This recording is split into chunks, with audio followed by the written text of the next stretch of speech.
telle est l'égalité républicaine des cultes, dont le vrai but, nous l'avons dit, est la destruction de l'œuvre du Christ, le catholicisme.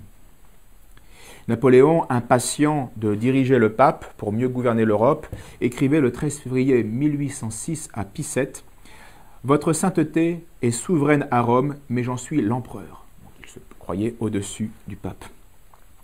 Pie VII, de plus, Pie VII va être à un moment de faiblesse, puis de plus en plus il sera clairvoyant, et il constatait en 1808, dans une encyclique, je le cite, « Sous cette égale protection de tous les cultes, donc du concordat qu'il avait laissé signer, se cache et se déguise la persécution la plus dangereuse, la plus astucieuse qu'il soit possible d'imaginer contre l'Église de Jésus-Christ, et malheureusement la mieux concertée pour y jeter la confusion et même la détruire si il était possible. » Et donc cette égalité des cultes, c'est la persécution la plus dangereuse et la plus astucieuse que Satan ait inventée pour détruire l'Église du Christ.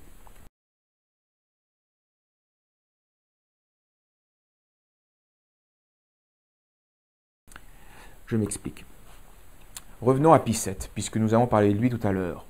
Pie VII, au sujet de la Constitution qui appuyait et qui protégeait l'égalité des cultes à la Restauration, malheureusement qui gardait ce défaut révolutionnaire, voici ce qu'il écrivait à un évêque.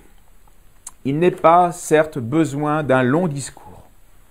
Nous adressons à un évêque tel que vous pour vous faire connaître clairement de quelle mortelle blessure la religion catholique en France se trouve frappée par cet article qui, reconnaissait l'égalité des cultes. Par cela même qu'on établit la liberté de tous les cultes, sans distinction, on confond la vérité avec l'erreur. Et l'on met au rang des sectes hérétiques et même de la perfidie judaïque l'épouse sainte et immaculée du Christ, l'Église, hors de laquelle il ne peut y avoir de salut. En outre, en promettant faveur et appui aux sectes des hérétiques et à leurs ministres, on tolère et on favorise non seulement leurs personnes, mais encore leurs erreurs. C'est implicitement la désastreuse et à jamais déplorable hérésie que saint Augustin mentionne en ces termes.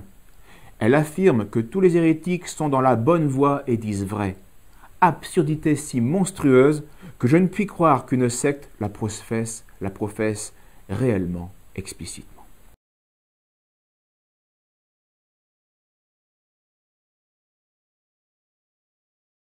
Eh bien, cette absurdité si monstrueuse, à la fin des temps, il y a bien une secte qui la professe. C'est cette religion humanitariste et elle est professée par la secte, par les conciliaires, ceux qui ont adopté l'imposture, le faux concile de Vatican II.